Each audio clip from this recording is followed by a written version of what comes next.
রাধে রাধে বন্ধুরা, নিয়ে এলাম একটা ছোট্ট ভিডিও নিয়ে। ভিডিওটা হইল গিয়া আজকে আমি বাড়িতে আইছি দুয়ারবন বড়দুকানতে। আওয়ার পরে আমি বুট দেওয়ার লাগে আইছি। তো বুট দিতে আমি আমার আই কার্ড আর কাগজ নিয়ে গেছি যেরকম যাই। তো ঢুকার পরে ফার্স্ট পোলিংয়ে আমার কাগজ দেখছো, সেকেন্ড পোলিংয়ে কইছেন আমি টিপ দিতাম। তো আমি কইছি আমি টিপ দিতাম না, আমি পড়াশোনা করছি। তো তার ফার্স্ট পোলিং যে আসলা তাই নোটে আমার কইছেন তুমি যদি টিপ না দাও, অতটা মানুষে দিছে সব কি অশিক্ষিত নি, তাইলে তুমি বাইরে যাও কইয়া আমারে বিএসএফ দিয়া ডাকিয়া বার করতে আসলা।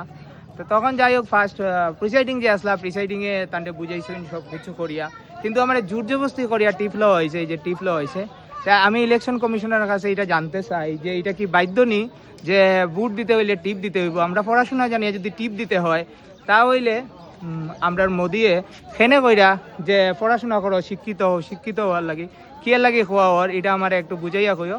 আর আমার কথা যদি ঠিক থাকিয়া থাকে তোমরা কমেন্ট করিও, আর যদি এটা খারাপ হইয়া থাকে, আমি যদি রং কথা কই তাও কমেন্ট করিও। আর যদি আমার কথা ঠিক থাকে তোমরা এমন শেয়ার করো যাতে এটা কমিশনার ইলেকশন কমিশনার কাছে যায়, সার্কুল অফিসারের কাছে যায়। আমি ফার্স্ট পোলিংয়ে আসলাম, যেটা কত নম্বর আমরা এটা 40 নম্বরে আসলাম। এটা ব্রজকিশোর দুয়ারবন হাই স্কুলের মধ্যে 40 নম্বর বুথের মধ্যে এই ধরনের ঘটনা হয়েছে। আর আমি নিজে এখানে ভিডিও করিয়া দিলাম। এই দেখো আমার এটা আজকে মুছে যেতে পারে, এই যে আমি বুট দিছি এটা প্রমাণ। আর এটাই লগে আমার ফিঙ্গারপ্রিন্ট যেটা জোর জবরদস্তি লওয়া হয়েছে।